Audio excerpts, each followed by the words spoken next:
Assalamualaikum semuanya. Apa kabar kalian? Semoga dalam keadaan sehat dan dilancarkan rezekinya oleh Allah. Amin ya robbal alamin. Suatu hari Abu Nawas melakukan perjalanan melewati sebuah lembah yang jauh dari desanya. Saat matahari mulai terbenam, ia melihat sebuah papan kayu tua bertuliskan "Selamat datang di Kampung Janda". Abu Nawas yang merasa lelah memutuskan untuk singgah dan mencari tempat bermalam. Ketika ia masuk ke kampung itu, ia menyadari ada yang aneh. Semua penghuninya adalah wanita, dan mereka semua terlihat sangat ramah, bahkan terlalu ramah. "Selamat datang, Tuan," sapa seorang wanita sambil tersenyum lebar. "Terima kasih," jawab Abu Nawas. "Apakah aku bisa bermalam di sini?" "Tentu saja, kami akan menjamu Tuan dengan sebaik-baiknya," jawab seorang wanita lain. Abu Nawas dibawa ke sebuah rumah besar di tengah kampung. Para wanita di kampung itu memberinya makanan, minuman, dan perhatian yang luar biasa. Salah satu dari mereka berkata, "Tuan, kampung ini hanya dihuni oleh para janda. Kami jarang sekali kedatangan tamu pria. Jadi, kami akan memastikan Tuan merasa seperti raja di sini." Abu Nawas mulai merasa was-was. Keramahan mereka ini terlalu berlebihan. Apa jangan-jangan ada sesuatu di balik ini semua, pikirnya. Saat malam tiba, salah satu wanita mendekatinya. "Tuan, menurut tradisi kami, siapapun pria menginap di kampung ini harus menikahi salah satu dari kami. Bagaimana, Tuan? Apakah Tuan bersedia?" Mata Abu Nawas langsung melebar. Menikah? Tradisi macam apa ini? Abu Nawas tahu kalau ia tidak bisa menolak begitu saja, karena seluruh warga kampung itu tampak serius. Ia harus mencari cara untuk keluar dari situasi ini tanpa membuat mereka marah. "Baiklah," kata Abu Nawas, berpura-pura setuju. "Tapi sebelum aku menikah, aku harus menjalankan sebuah ritual khusus." Para wanita itu penasaran. "Ritual apa, Tuan?" Abu Nawas mengambil selembar kain putih dari tasnya. "Aku harus membungkus diriku dengan kain ini dan berdoa di luar kampung, di bawah sinar bulan purnama. Jika ritual ini berhasil, aku akan menjadi suami yang sempurna untuk siapapun di kampung ini." Para wanita itu setuju meskipun mereka merasa agak bingung. Saat malam semakin larut, Abu Nawas berpura-pura melakukan ritual di pinggir kampung. Ia melilitkan kain putih itu ke tubuhnya dan mulai membaca doa dengan suara keras. Namun begitu para wanita kampung berbalik untuk memberi privasi, Abu Nawas melepaskan itu dan kabur secepat mungkin ke arah hutan. Ia berlari tanpa henti sampai akhirnya menemukan jalan keluar dari lembah itu. Keesokan harinya, Abu Nawas menceritakan kejadian itu kepada teman-temannya di desa. "Bagaimana kau bisa lolos dari kampung itu?" tanya seorang temannya. "Seperti biasa," jawab Abu Nawas sambil tersenyum.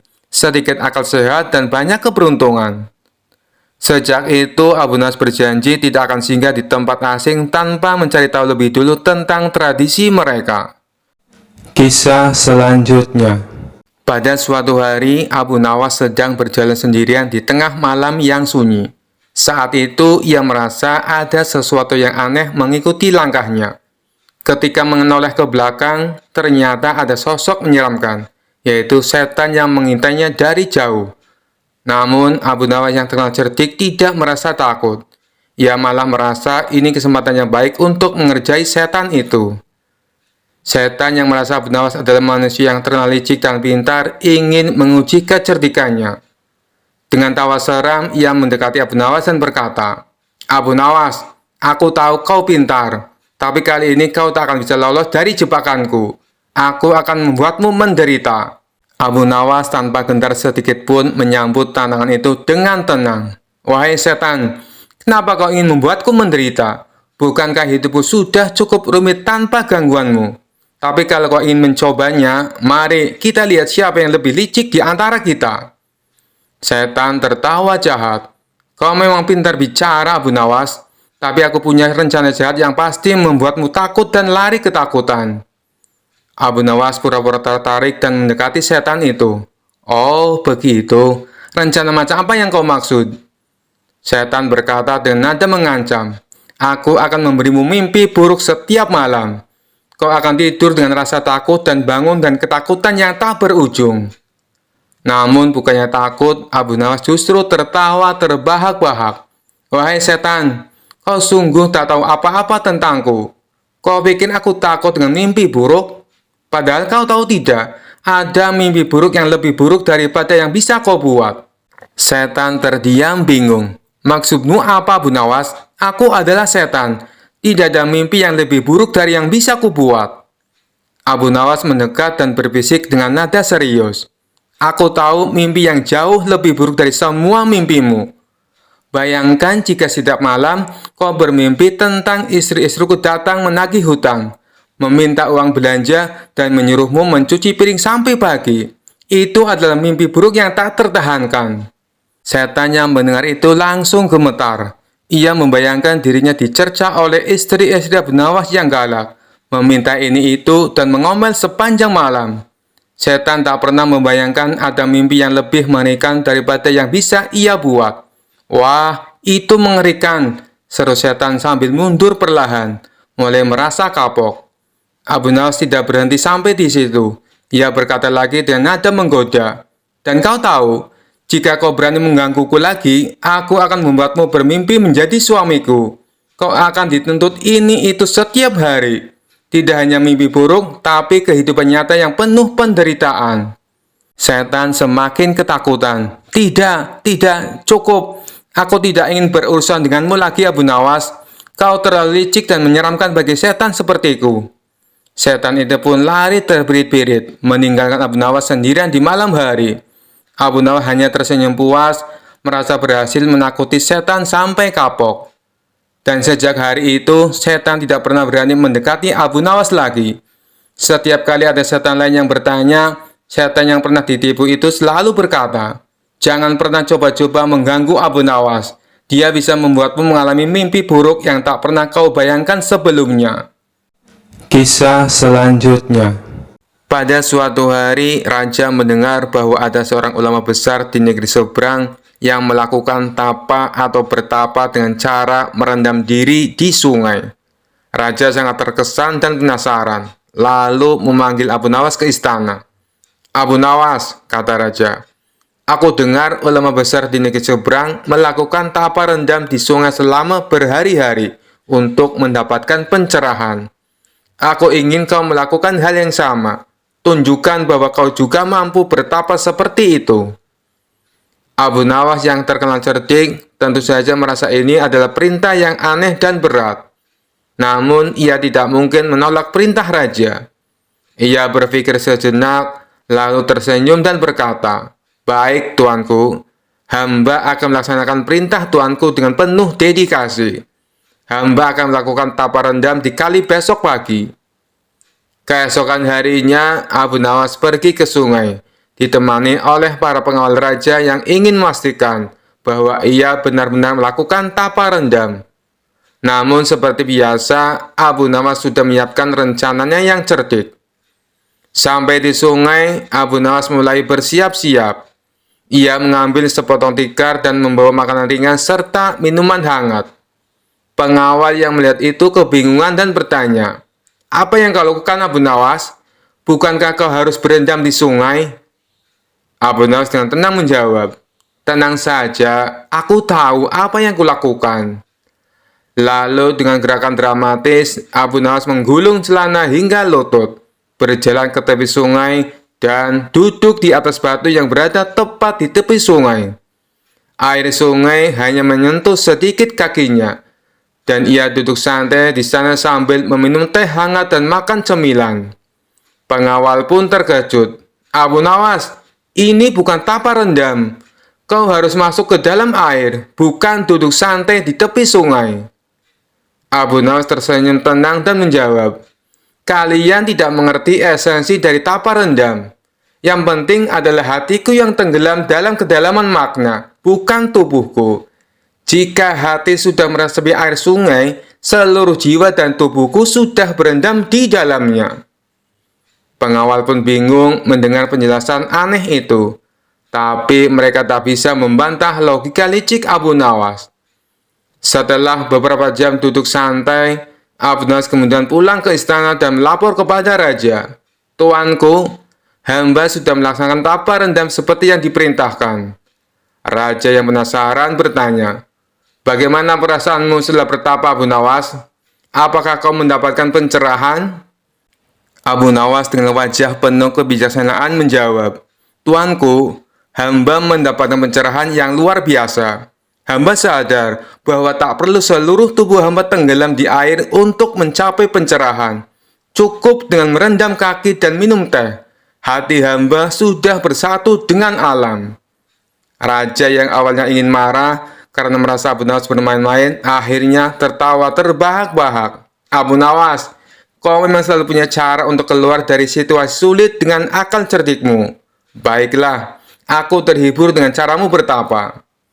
Abu Nawas pun tersenyum lebar, senang karena sekali lagi ia berhasil menjalankan perintah raja dengan saran yang cerdik dan lucu. Semua orang di istana pun tertawa mendengar kisah Abu Nawas dan tapa rendamnya yang tidak biasa. Kisah selanjutnya. Pada suatu hari, Baginda Raja Harun al-Rasyid tersenyum sendiri, manakala mendapati ayam betinanya bertelur. Beliau memanggil pengawal, agar mengumumkan kepada rakyat bahwa kerajaan mengadakan sayembara untuk umum. Sayembara itu berupa pertanyaan yang mudah tetapi memerlukan jawaban yang tepat dan masuk akal. Barang siapa yang bisa menjawab pertanyaan itu akan mendapat imbalan yang amat menggiurkan, 1 pundi penuh uang emas. Tetapi bila tidak bisa menjawab, maka akan mendapatkan hukuman, undian yang berisiko. Pada kondisi yang susah begini, sayembara seperti itu mengundang banyak peminat. Sayang beribu sayang, karena hukuman yang berat bila gagal menjawab, maka para peminat itu hanya bisa menelan air liur saja. Pundi-pundi uang emas itu sungguh memikat. Namun apa daya otak diragukan kecerdasannya.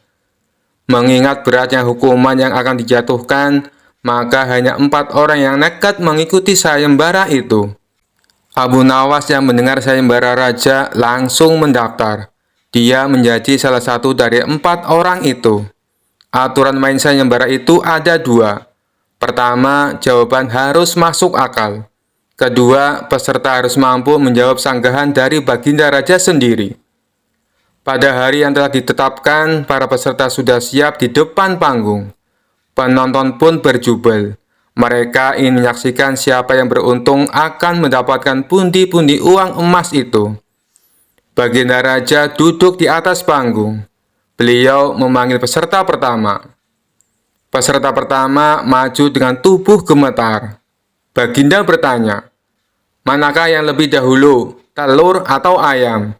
"Telur," jawab peserta pertama. "Apa alasannya?" tanya Baginda Raja. "Bila ayam lebih dahulu, itu tidak mungkin, karena ayam berasal dari telur," kata peserta pertama menjelaskan. "Kalau begitu, siapa yang mengerami telur itu?" sanggah Baginda Raja. Peserta pertama pucat pasi, wajahnya mendadak berubah putih seperti kertas. Ia tidak bisa menjawab. Tanpa ampun, ia dimasukkan ke dalam penjara. Kemudian peserta kedua maju dan berkata, "Paduka yang mulia, sebenarnya telur dan ayam tercipta dalam waktu yang bersamaan." "Bagaimana bisa bersamaan?" tanya Baginda Raja. "Bila ayam lebih dahulu, itu tidak mungkin, karena ayam berasal dari telur. Bila telur lebih dahulu, itu juga tidak mungkin, karena telur tidak bisa menetas tanpa diirami," kata peserta kedua dengan mantap. "Bukankah ayam betina bisa bertelur tanpa ayam jantan?" sanggah Baginda memojokkan. Peserta kedua bingung, ia pun dijebloskan ke dalam penjara.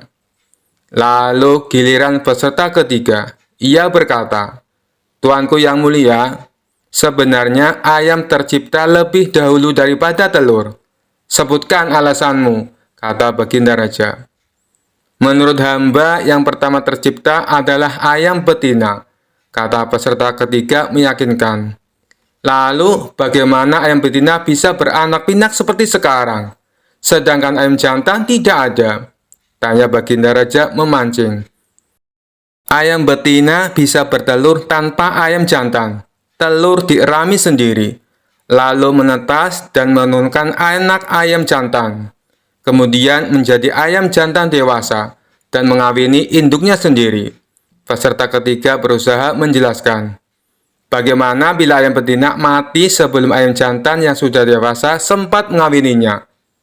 Peserta ketiga pun tidak bisa menjawab sanggahan baginda raja. Ia pun dimasukkan ke penjara. Kini tiba giliran Abu Nawas. Ia berkata, yang pasti adalah telur dulu baru ayam. Coba terangkan secara logis, kata baginda raja ingin tahu. Ayam bisa mengenal telur.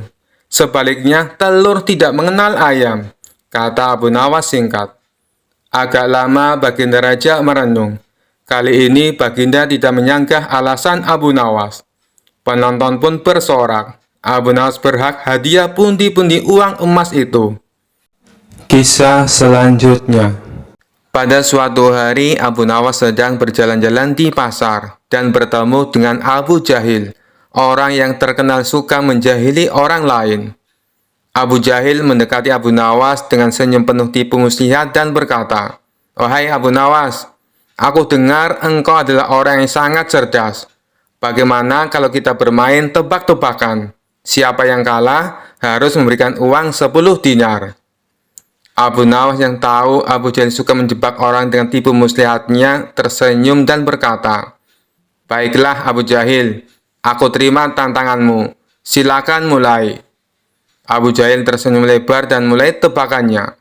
Tebakan pertama, apa yang ada di langit, tapi tidak bisa kau lihat dengan mata telanjang? Abu Nawas berpikir sejenak, lalu berkata, "Mudah sekali, jawabannya adalah bintang-bintang yang jauh."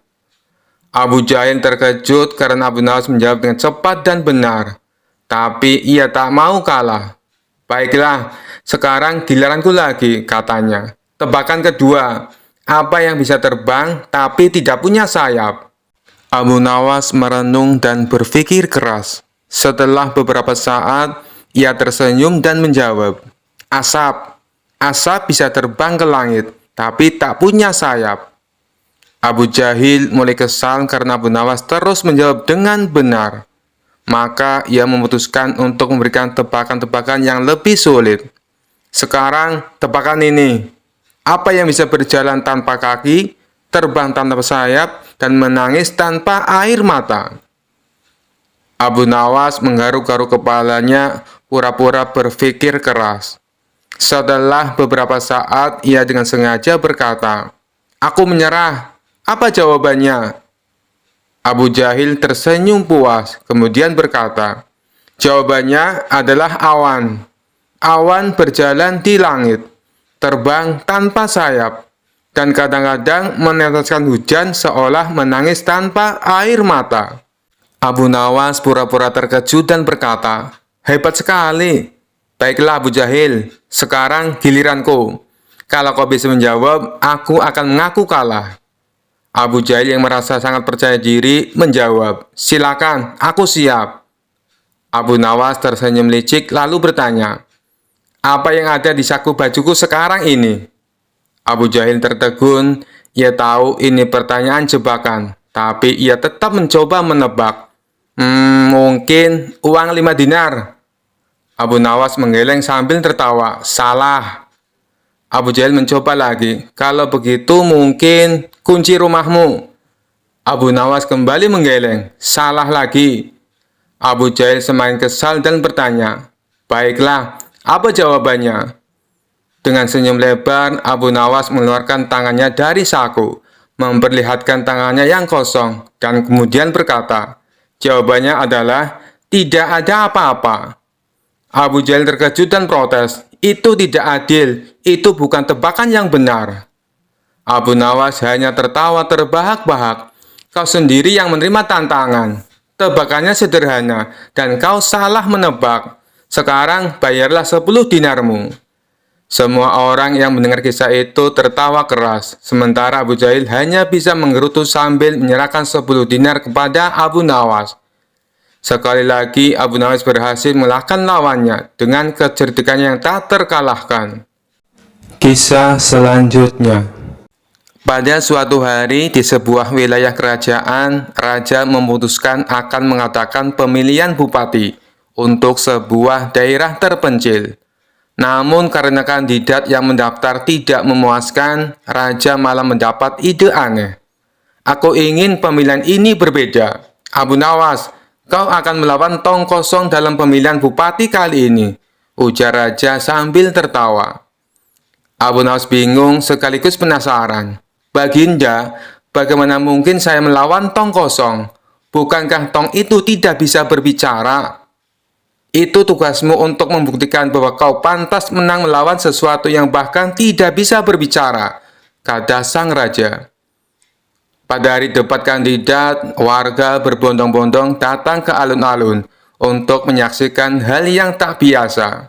Di satu sisi panggung, Abu Nawas berdiri dengan tegak penuh percaya diri. Di sisi lain, sebuah tong kosong berdiri tegak tanpa gerak. Moderator memulai debat. Kandidat pertama, Abu Nawas, apa visi dan misi Anda?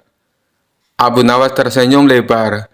Visi saya adalah membangun daerah ini menjadi lebih makmur.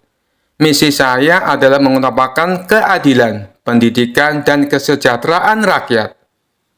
Seluruh warga bersorak, kemudian moderator beralih ke tong kosong. Kandidat kedua, silakan sampaikan visi dan misi Anda. Hening, tentu saja tong kosong tidak bisa menjawab. Abu Nawas tidak menyia-nyiakan kesempatan ini. Lihatlah saudara-saudaraku, calon lawan saya ini bahkan tidak bisa bicara. Bagaimana dia bisa memimpin kalian? Kata Abu Nawas sambil tertawa kecil. Selama masa kampanye, Abu Nawas menggunakan segala akalnya. Ia mendatangi warga sambil membawa tong kosong itu kemana-mana. Saudara-saudara, tong ini kosong, tidak punya isi. Kalau kalian memilihnya, sama saja dengan memilih pemimpin yang tidak bisa memberi apa-apa. Pilihlah aku, yang punya isi kepala dan hati. Warga tertawa terbahak-bahak mendengar kampanye Abu Nawas. Dalam waktu singkat, popularitasnya melonjak.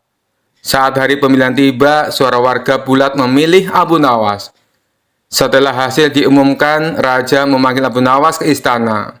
Abu Nawas, kau telah membuktikan dirimu. Tapi katakan, bagaimana kau bisa yakin akan menang melawan tong kosong? Abu Nawas tersenyum kemudian berkata, Baginda, rahasianya adalah mengingatkan rakyat bahwa pemimpin kosong hanya akan membuat rakyat kelaparan. Dan aku rasa tong kosong itu tidak keberatan kalah, karena dia memang tidak punya apa-apa untuk dipertaruhkan. Raja tertawa terbahak-bahak. Abu Nawas, kau memang cerdas sekaligus licik. Aku bangga padamu. Sejak saat itu, cerita tentang Abu Nawas melawan tong kosong menjadi legenda yang terus diceritakan sebagai lelucon tentang pemilihan yang aneh, tetapi penuh hikmah. Pemimpin yang berisi lebih baik daripada tong kosong, kata Abu Nawas sambil tersenyum puas. Kisah selanjutnya. Dikisahkan ada 3 orang yang cukup terkenal cerdik dan pandai berkeliling negeri untuk menantang adu pintar dengan siapapun. Pada hari yang ketiga, orang itu memasuki kampung Abu Nawas. Penduduk sepakat untuk menghadapi ketiga orang itu, maka mereka sodorkan si cerdik Abu Nawas. Saya yakin Abu Nawas bisa mengatasi 3 orang itu, ujar salah seorang penduduk. Singkat cerita, Abu Nawas akhirnya setuju menghadapi orang itu. Adu kepintaran antara Abu Nawas dan ketiga orang itu diadakan di tengah lapangan, sehingga masyarakat bisa menonton.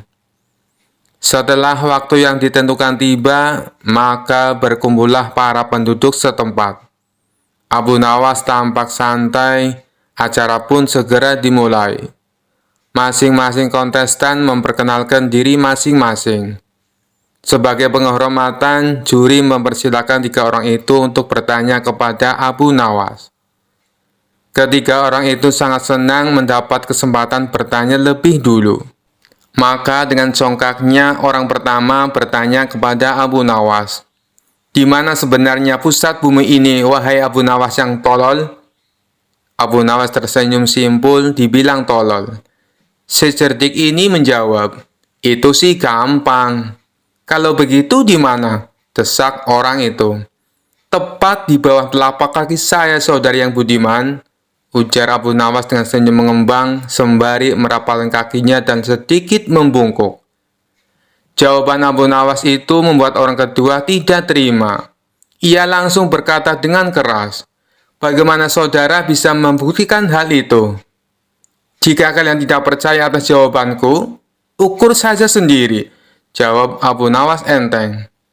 Tampaknya jawaban itu telah membuat orang pertama tertegun dan hanya biasa diam saja.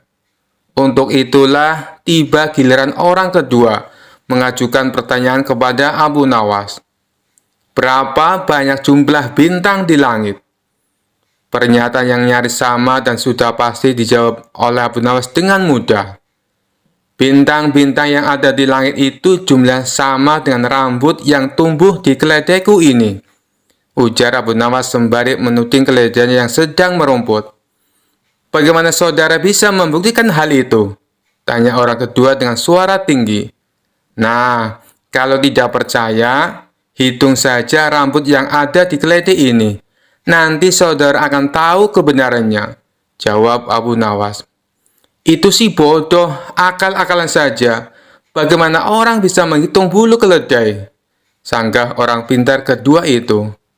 "Nah, kalau aku bodoh, berarti saudara juga bodoh. Bagaimana bisa orang menghitung bintang di langit?" ujar Abu Nawas tak mau kalah. Mendengar jawaban itu, si orang kedua pun langsung mengunci mulutnya. Sekarang tampillah orang yang ketiga. Orang ini konon paling cerdas di antara yang lain. Ia memang agak terganggu oleh kecerdikan Abu Nawas dan dengan ketus ia bertanya, "Tampaknya saudara tahu banyak mengenai keledai. Coba saudara katakan padaku, berapa jumlah bulu yang ada di ekor keledai itu?" Sebuah pernyataan yang tidak kreatif, nyaris mirip orang pertama dan kedua. Ini tentu saja membuat Abu Nawas tertawa mengejek. "Aku tahu jumlahnya. Jumlah bulu yang ada di ekor keledai ini sama dengan jumlah rambut yang ada di janggut saudara," jawab Abu Nawas dengan senyum-senyum. "Bagaimana saudara bisa membuktikan hal itu?" tanya orang ketiga penasaran. "Oh, itu mudah saja. Begini saudara, saudara mencabut sehelai bulu dari ekor keledaiku. Kemudian, saya akan mencabut sehelai rambut dari janggut saudara. Nah, kalau sama, maka yang aku katakan adalah benar. Kalau tidak, berarti saya keliru," jawab Abu Nawas. Tentu saja orang ketiga itu dibuat mati kutu oleh Abu Nawas. Bisa dibayangkan sakitnya jika rambut di janggut itu dicabut satu persatu, sejumlah bulu di ekor keledai Abu Nawas. Orang ketiga tak terima dengan cara menghitung demikian. Hanya saja dia tak bisa berkutik. Para penonton pun menganggap Abu Nawaslah pemenangnya. Kisah selanjutnya. Suatu hari, dua saudara datang ke hadapan Abu Nawas dengan wajah masam dan tegang. Mereka sedang berseteru karena harta warisan dari orang tua mereka yang baru saja meninggal. Mereka berdebat dan berselisih tanpa henti. Masing-masing merasa berhak atas bagian yang lebih besar. "Abu Nawas, tolonglah kami. Kami tidak bisa menemukan cara membagi harta warisan ini dengan adil," kata salah satu dari mereka. Abu Nawas yang terkenal bijaksana namun penuh akal memandang keduanya dengan tatapan serius, lalu tersenyum kecil. "Baiklah, aku akan membantumu membagi harta warisan ini secara adil, tapi aku punya satu syarat." Kedua saudari itu mengangguk serempak. "Apa syaratnya, Abu Nawas?"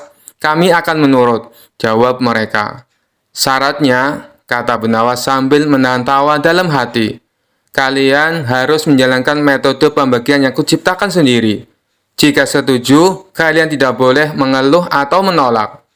Keduanya langsung setuju karena yakin Abu Nawas pasti akan bersikap adil. Tanpa menunda waktu, Abu Nawas meminta mereka membawa semua barang warisan ke tengah-tengah ruang sidang kecil yang ia buat di rumahnya.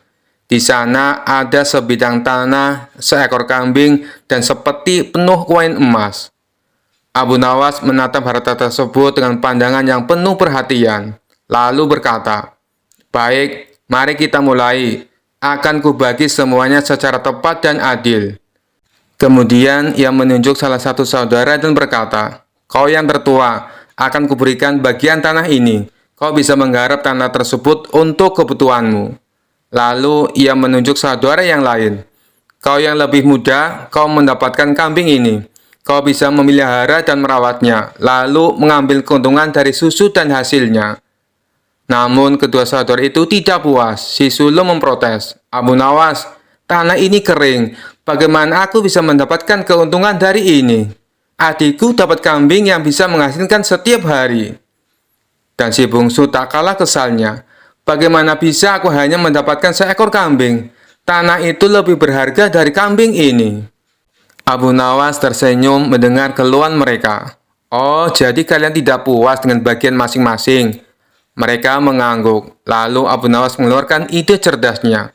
"Kalau begitu, kita ubah pembagiannya. Yang tertua akan mendapatkan kambing, sedangkan yang muda akan mendapatkan tanah," katanya.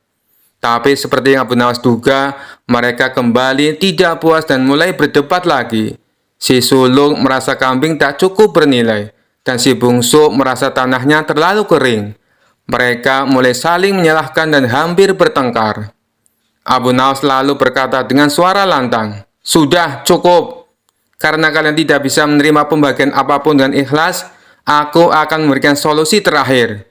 Akan kubagi semua harta ini dengan adil. Aku akan mengambil semuanya." Kedua saudara itu terkejut.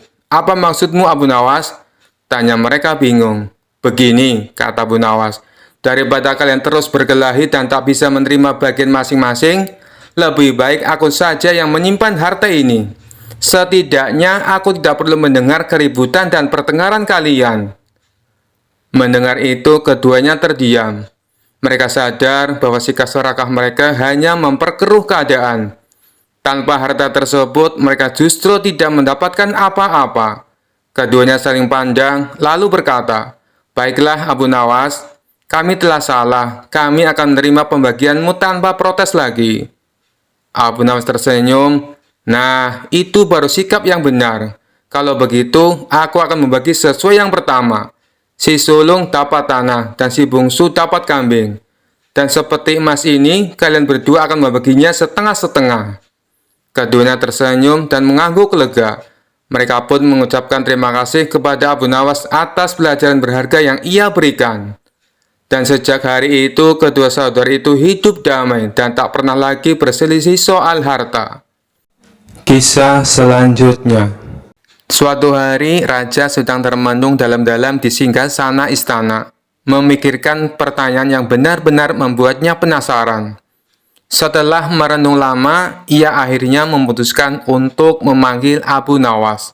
Siapa lagi yang bisa menjawab pertanyaan anehnya, selain sahabat licik dan cerdiknya itu? Ketika Abu Nawas tiba, raja berkata dengan nada serius, "Abu Nawas, aku punya pertanyaan sangat besar kali ini. Aku ingin tahu, sebelum alam semesta diciptakan, di mana Allah berada?" Abu Nawas yang sudah terbiasa dengan pertanyaan aneh dari raja, tersenyum kecil. Kali ini pertanyaannya benar-benar sulit. Tapi sebagai orang yang terkenal cerdas dan penuh humor, ia tahu bahwa jawaban cerdas dan lucu adalah caranya untuk keluar dari situasi ini. Sambil menghela nafas panjang, Abu Nawas menatap raja dan berkata, "Tuanku, hamba tentu saja akan menjawab pertanyaan ini. Tapi sebelum itu, izinkan hamba meminta sesuatu." Raja yang penasaran bertanya, "Apa yang kau inginkan, Abu Nawas?" Abu Nawas dengan gaya serius berkata, "Hamba ingin tuanku menyediakan sebuah tempat yang sangat luas, tak terbatas, yang bisa hamba gunakan untuk menjelaskan jawaban hamba." Raja terkejut dan bingung. "Apa maksudmu?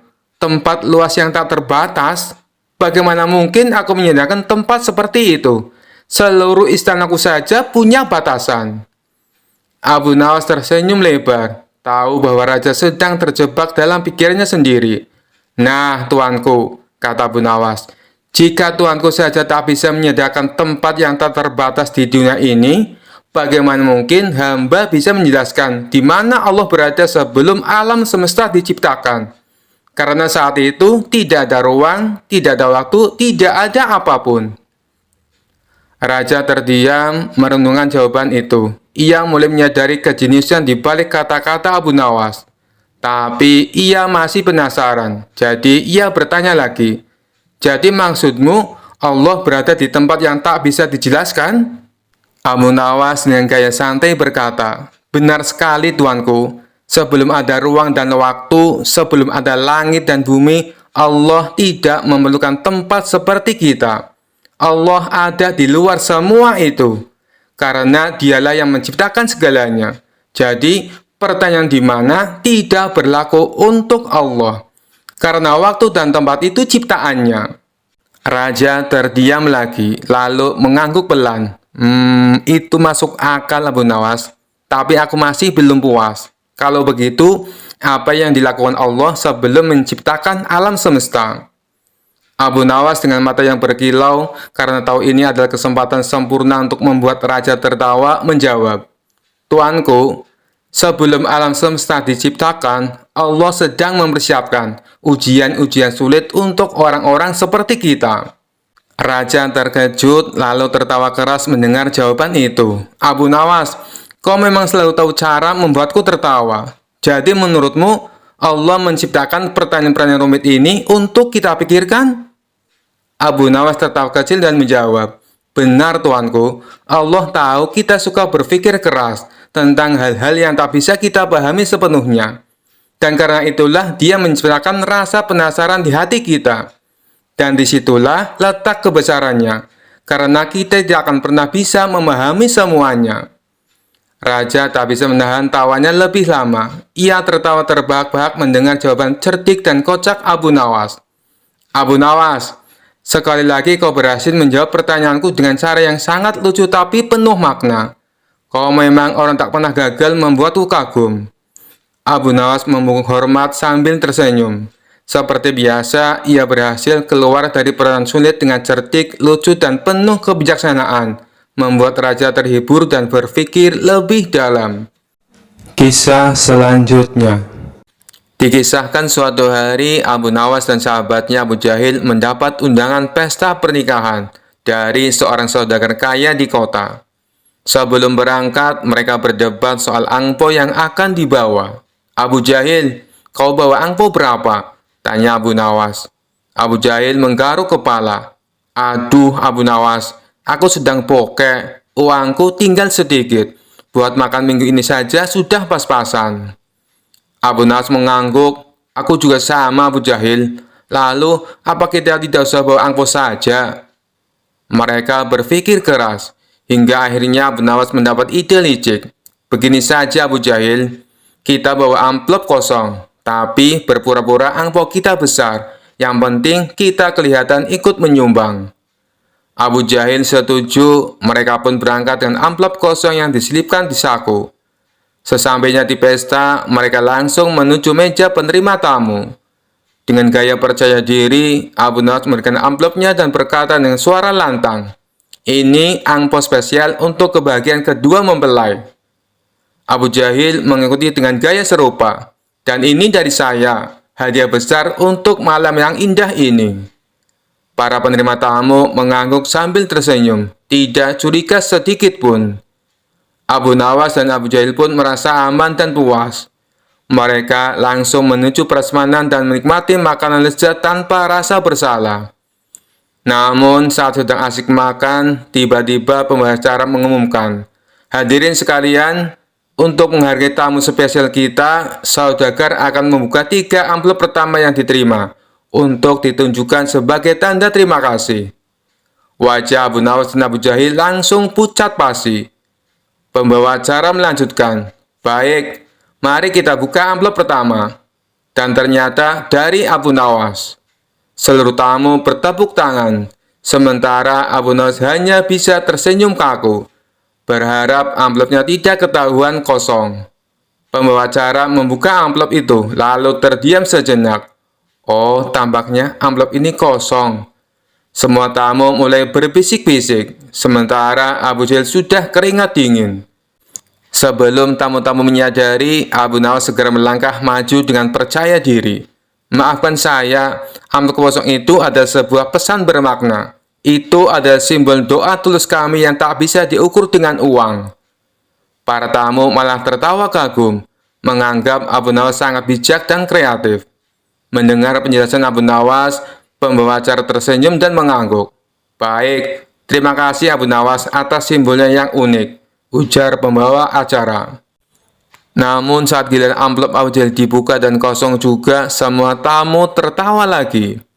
Abu Jahal dengan canggung ikut beralasan, saya juga ikut mendoakan dengan tulus dan tak terukur. Seisi ruangan pun gemuruh dengan tawa. Dari hari itu, kisah amplop kosong berisi doa tulus menjadi cerita yang terkenal di seluruh kota.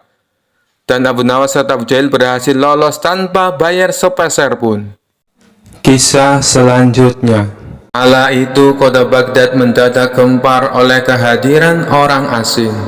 Persoalannya bukan pada orangnya, melainkan orang asing tersebut tidak mempercayai adanya Tuhan.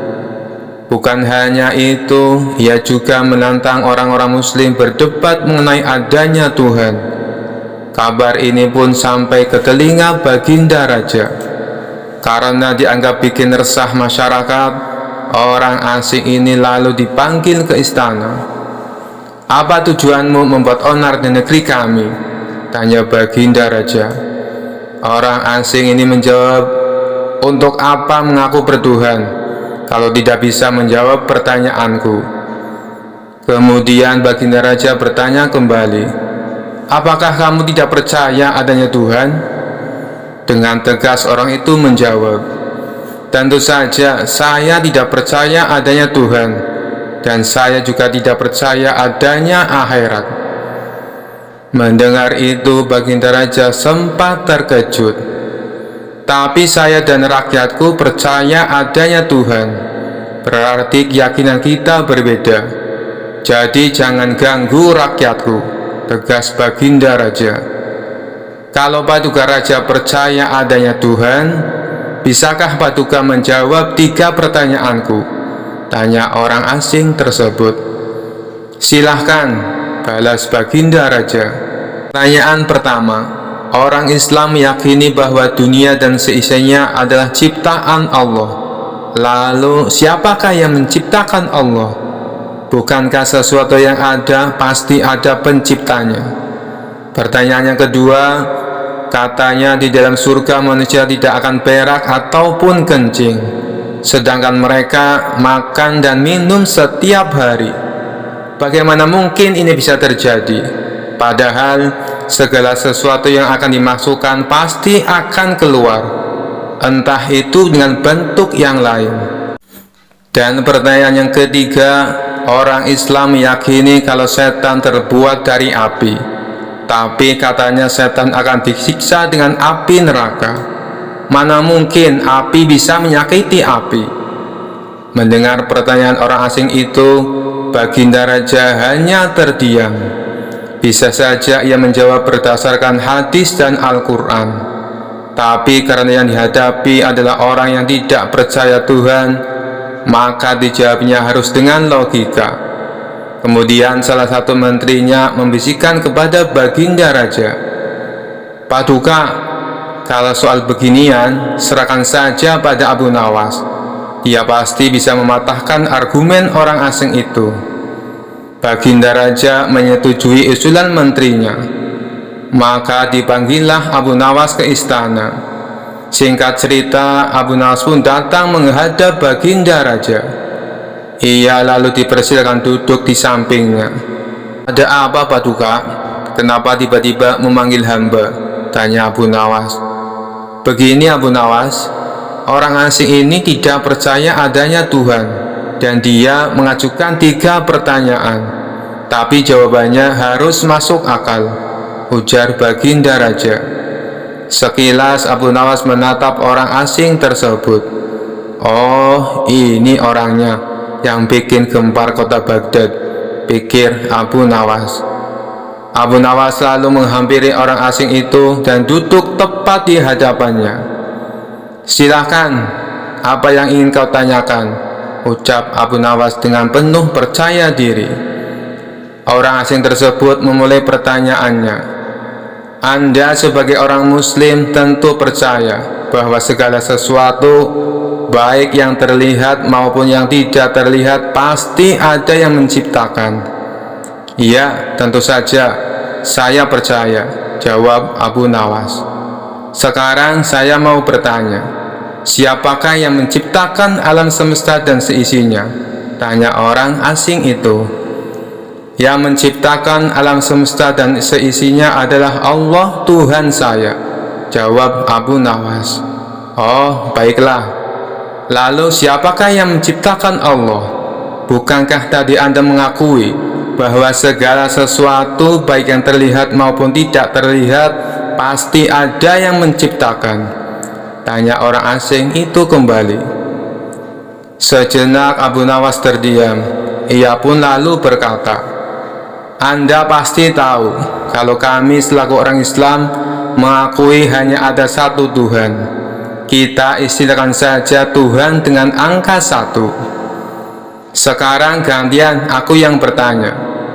Angka 3 berasal dari angka berapa?"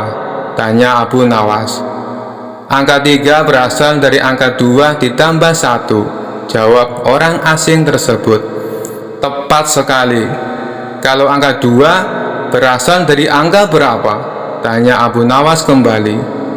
"Angka 2 berasal dari angka 1 ditambah 1, jawab orang asing itu. "Benar sekali. Sekarang kalau angka 1 itu sendiri berasal dari angka berapa?" tanya Abu Nawas.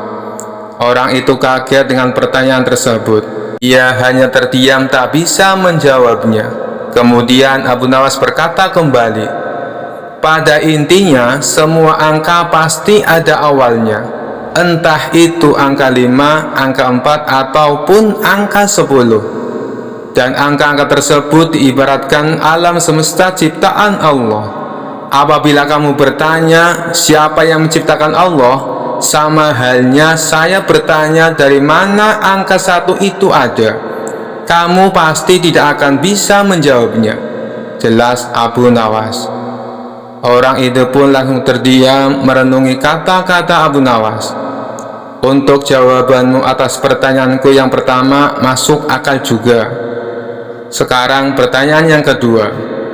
Kalian sebagai muslim pasti meyakini kelak hidup di surga tidak akan berak dan kencing. Padahal di sana kalian makan dan minum setiap hari. Mana mungkin itu bisa terjadi? Jelaskan padaku," tanya orang asing tersebut. "Baik, akan saya jelaskan. Selama kamu dalam kandungan rahim ibumu, tentunya kamu makan dan minum, bukan? Karena menurut ilmu medis, seorang janin memakan sesuatu yang dimakan ibunya.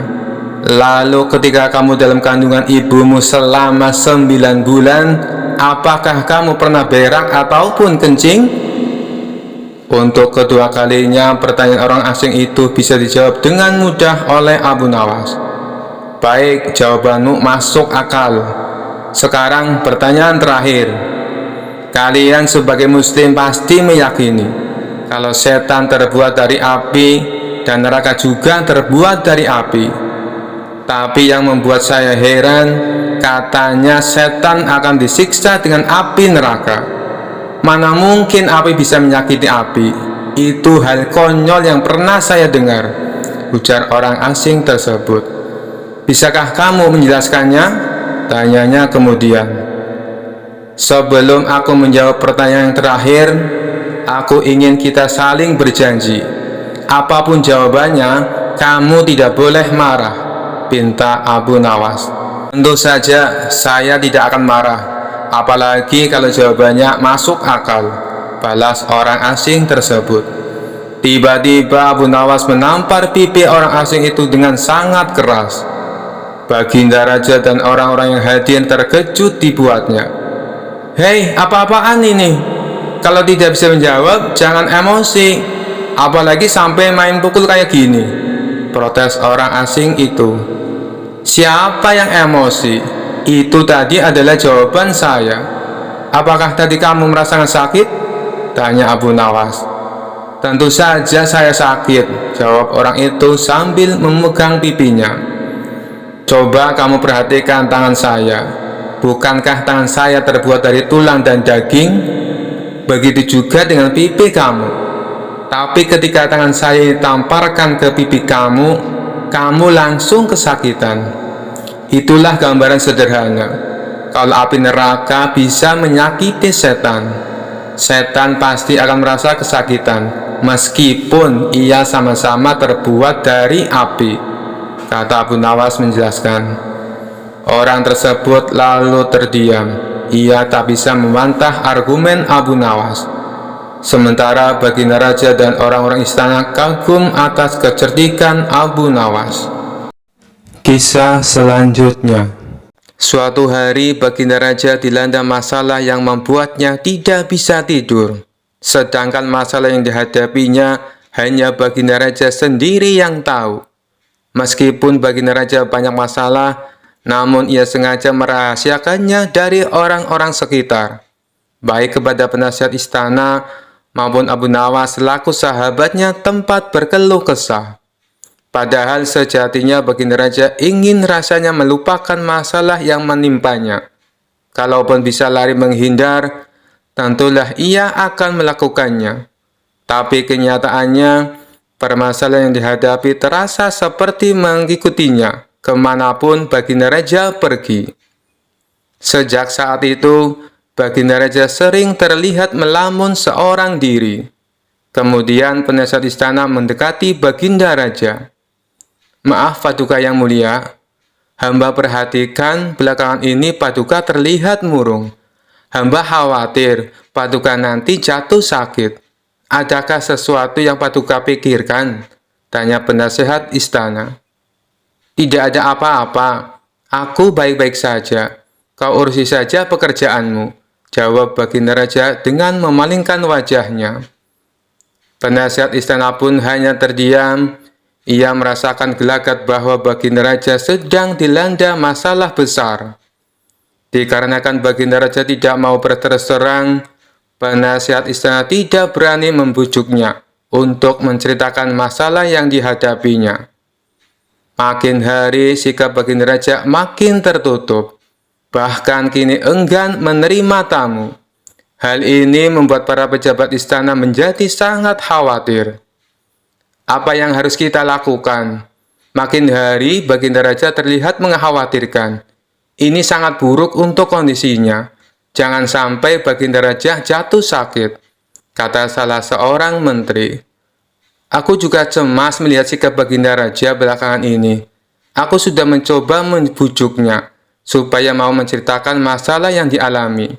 Tapi ia malah memalingkan wajah. Baginda Raja memilih menutup diri, beber penasehat istana.